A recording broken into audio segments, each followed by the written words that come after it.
All right, guys, we are live. Welcome back. It's been a while. This is Jimmy, I'm Chris. Anthony. and we're going to do the Audible Ecstasy live podcast once again. Tonight, we're going to give a quick. We're going to change it. We're going to change it up a little bit tonight. We're going to give a different process of reviewing albums. We're going to pick our favorite song, our least favorite song, and then an overall rating for the album.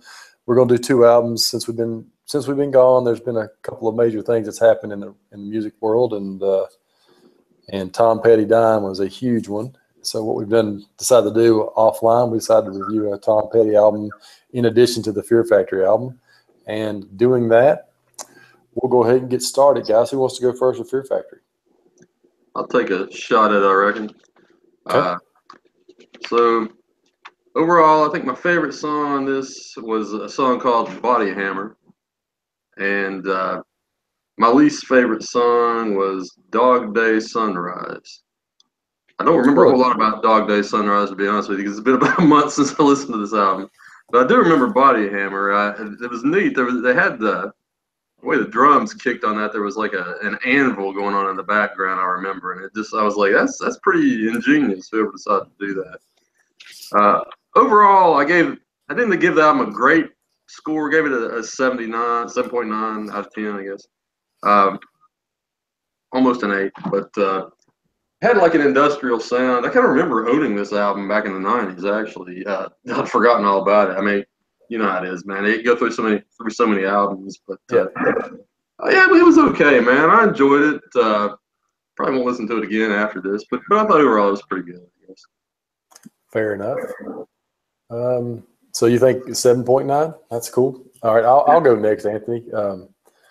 This is probably my favorite Fear Factory album. I mean, there's the first three albums are, in my opinion, their best. So my favorite song on this one it's kind of a tie between Self-Biased Resistor and Replica. Those are my two favorite songs. And my least favorite is Piss Christ for obvious reasons.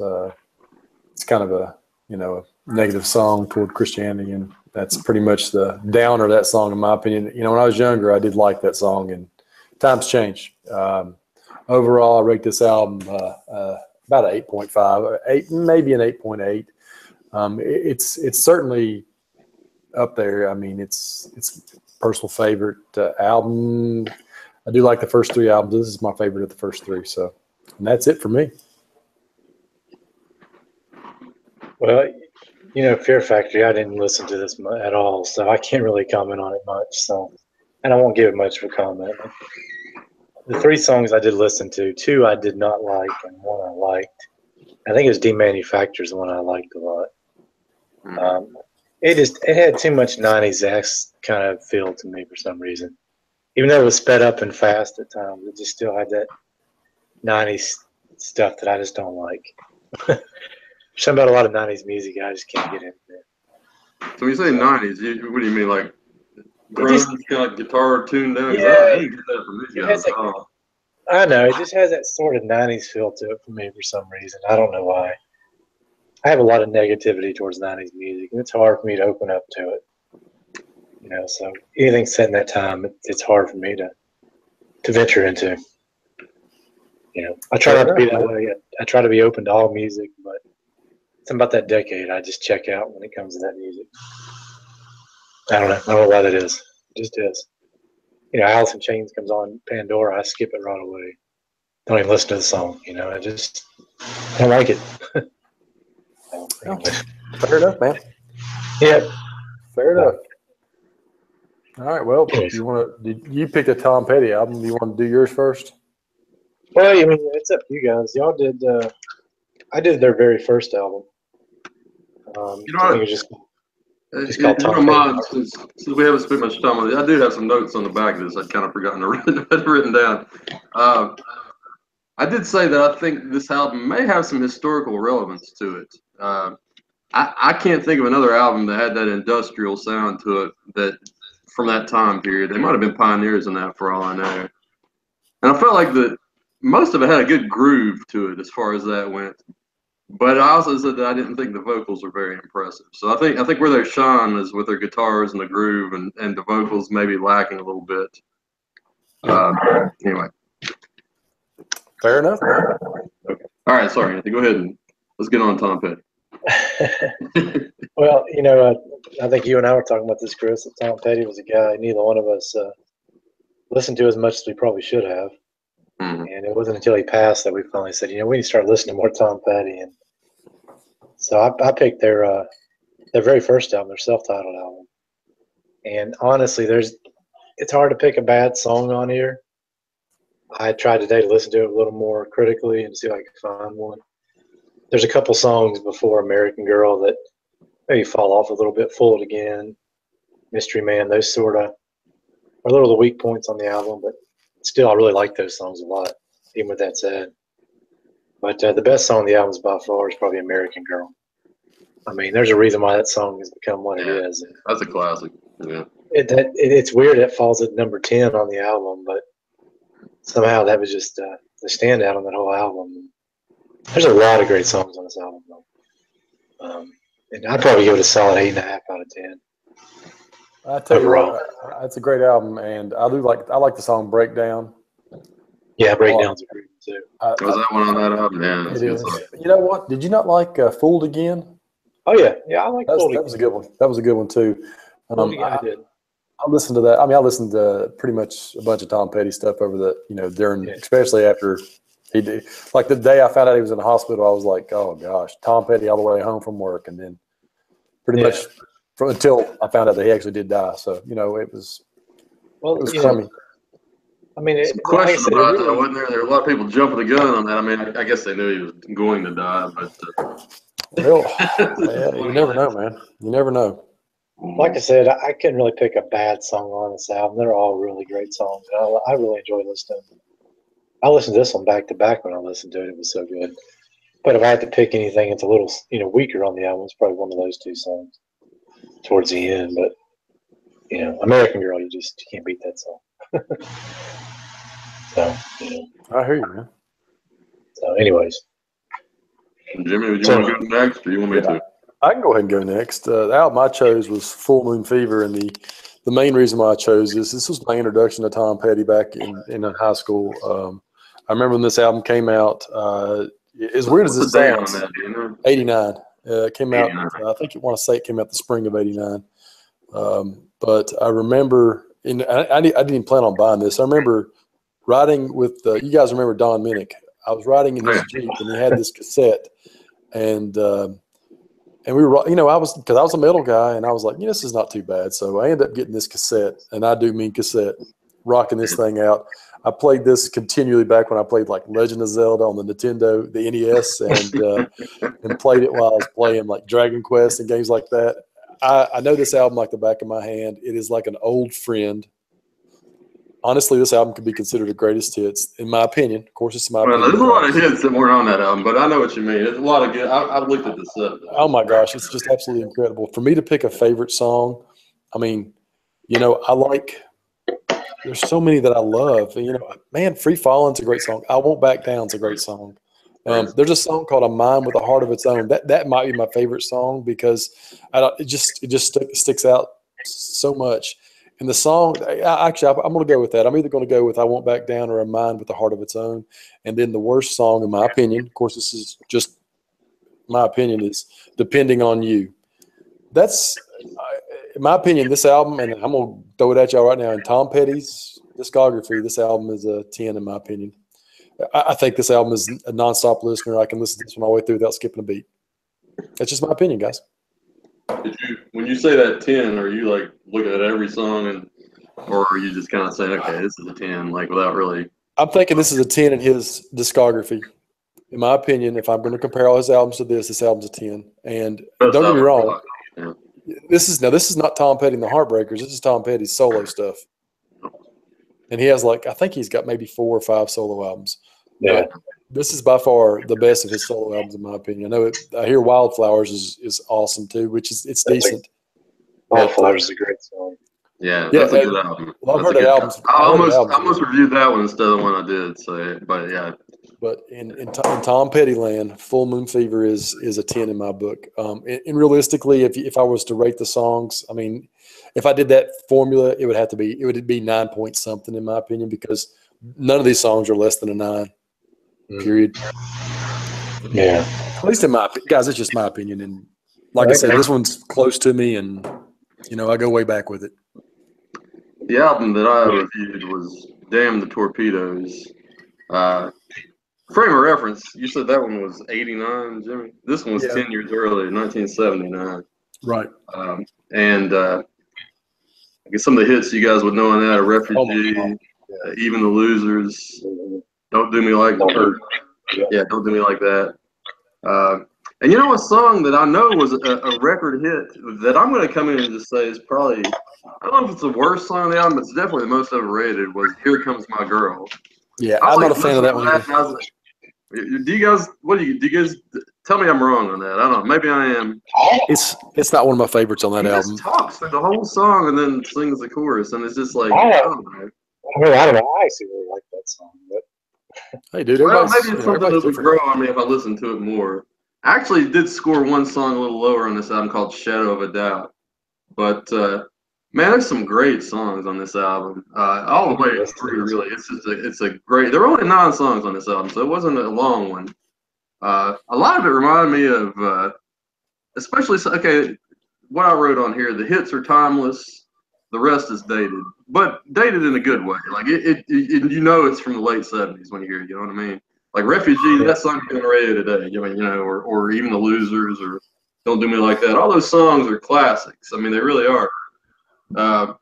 Some of the ones that are good, that are kind of dated, a song called "Century City," "You Tell Me," "What Are You Doing in My Life," and "Louisiana Rain." All those songs are really good. I mean, they're all like 8, 9 range, but they kind of had like a Doobie Brothers meets Bob Dylan kind of sound to it. I don't know how else to explain it. It's got that late '70s rock sound to it. Right. And let's face it, the guy sounds like Dylan when he sings a lot of times. So, I mean, do you guys agree or disagree with that? Yeah, he's got kind of a, which is ironic you say that because he's in the Traveling Wilburys in the late '80s, George Harrison and those guys. I gave it a 9 out of 10 overall. If I had to pick a favorite, I'd say "Refugee," and if I had to pick a least favorite, I'm gonna go with "Here Comes My Girl." But I really enjoyed it. Yeah, it's a good album. I'd listen to it again. So.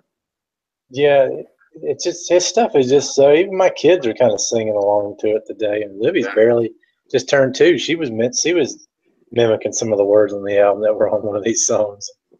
It's a shame it takes somebody passing away like this for us to like give him his due and actually listen to it and realize how good it was. Well, it's sad that I'm the only one that took the time to listen to him, and I was the metalhead. Well, I listened to him off and on, but it was like Bruce Springsteen for me. My brother kind of discovered him in the '90s on "The Ghost of Tom Joad." And he told me I need to start listening to Springsteen. I was like, "God, Springsteen, the Born in the USA guy." His I remember when I went through that stuff. Trust me, I'm like, Springsteen, he sucks. Man, I tell you, when I started getting into his music and hearing "Darkness on the Edge of Town" and "The River" and those amazing songs he had back then, his non-pop stuff, which I do like a lot. It's just amazing the music he has. It's kind of like Tom Petty. Once you start getting into really deep into his catalog, he's got some amazing, amazing music. And a great writer, too, to boot. You don't get a lot of great songwriters anymore. You're right. Every one of these songs lyrically are top notch, man. The guy's a good songwriter just all the way around. So, yeah. I listen to Southern Accents is another one I would throw. I managed to listen to that album, too, the same night I listened to this one. And, that's got some great stuff on it, man. Musically. So that's great. I don't know. Just another one's going, man. Yeah. I guess. So do y'all have an album you'd like to suggest for the next review? Or how do you want to do this? Do you want to pick an artist and maybe do 3 different reviews, or do you want to do 3 different albums, or do you want to just do the same album? And it doesn't matter, man. It's whatever you guys want to do is fine with me. I mean, I think we all did the same album. It would actually give us more punch. Probably a good idea. And then we might all have different favorite songs and least favorite songs. That's something we can discuss. So that's a good point. I had an album pop into my head that's really an out there kind of album. It's an album I've never listened to, and it's one of the greatest of all time. All right. What is it? It's Fleetwood Mac's "Rumors." Okay. You ever listen to that album? I'm game for that. No, I've listened to some Fleetwood Mac. I feel like they're pretty talented, and people I've not listened enough of, quite honestly. So that's fair if you want to do that. I've heard, just it was on a Glee episode recently. We're talking about it. I'll admit that. And I was thinking, I have not heard this. It's on Glee, and I have not heard. If you're gonna watch Ron Murphy's show, you need to watch American Horror Story. Man, I can't believe you've not watched that with your. I watch a lot of horror stuff. I haven't gotten. This is as good as it gets in the horror genre, man. I don't know what you're waiting around on. You're watching Glee when you could be watching this. Come on. Well, I'm with my wife when we watch Glee, so we're trying to find a mutual ground. So she's not as big on the horror as I am. So. Hey, my wife's not really into it. She loves American Horror Stories, but. All right. So we're gonna do. What do you think, Jimmy? Does that sound good to you? Rumors? I'm looking to see if it's on Amazon right now. It's not on Amazon. It's probably on Spotify. I don't have Spotify, but I will. I think I can listen to it. Yeah, I can listen to it on Amazon, so that's good. I don't know. I just it's on Amazon. You can Yep. I just found it, man. We do a lot of metal and stuff, and I thought maybe I'd do something classic, something a little different. There's a whole lot of good rock from the 70s and 80s that we've not touched on, and that I'm aware of, but I'm not as familiar with it that I should be. So I'm down with that. That's up to you guys. Y'all good with that, man? No, that's good. Yeah, that'll work.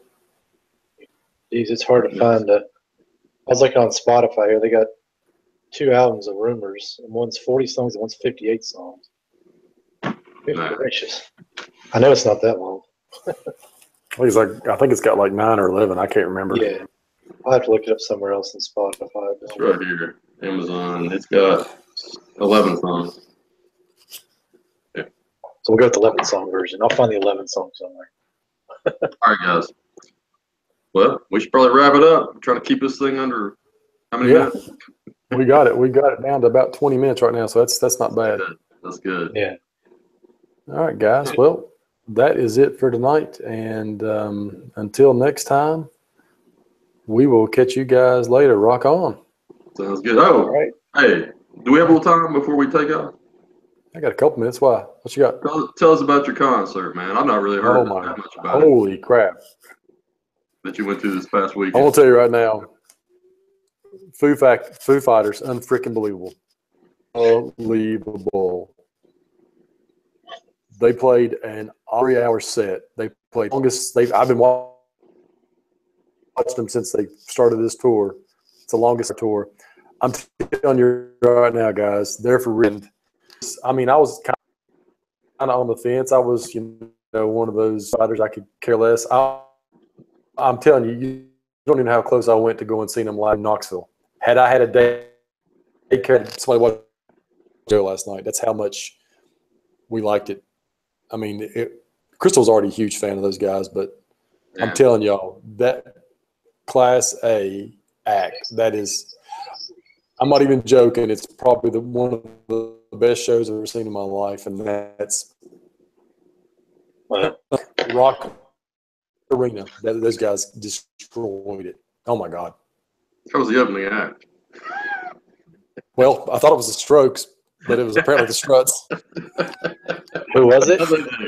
Some band called the Struts. So I sent Chris a message right when these guys are playing. I'm like, I even take a picture of the stage, all right?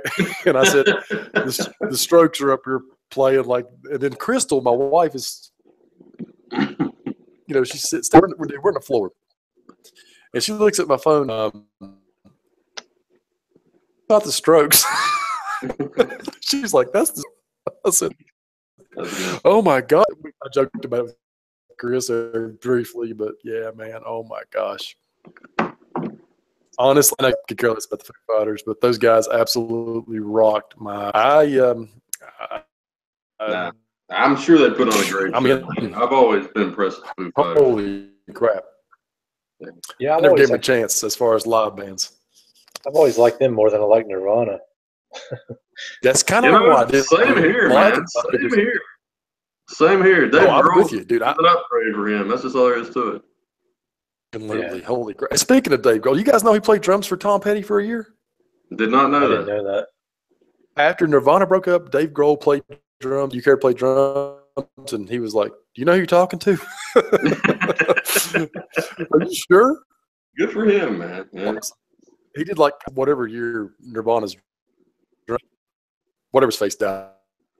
The singer, I can't remember his name now. Was care less, but it's sad. Don't get me wrong. Yeah, that's I guess up and called Dave Grohl. How can we not think of that? I can't think of it either. Anthony, help us out. What's Kurt up? Cobain. How do we know? Dude, I was thinking to myself, my God, how do I not remember Kurt Cobain? Yes, we got a music podcast. All right. Fair enough. Well, Jimmy, you're breaking up a little bit on me. Anyway, I'm not sure if it's my connection or yours. Yeah. No, I've noticed it on my side too. I had a little trouble probably hearing there for a few minutes. That's me hanging guys. On, trying to get you to talk about the Foo Fighters. All right, guys. Yeah.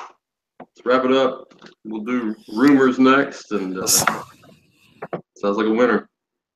We'll try and shoot for next Thursday at 8:30. Yeah, that works for me. Should be able to do it. All right. Well. All right, guys. I'll have a concert to review then too, so it should be fun. You going to see Jason Aldean? Is that right? I'm going with the wife. She wants to go. I bet you it'd be a good show. I wouldn't mind to see him myself. Yeah, I'd say so. You know. Yeah, I'm sure he'll put on a good show, guys. All right, fellas. All right. Sounds good. We'll talk to you guys next week.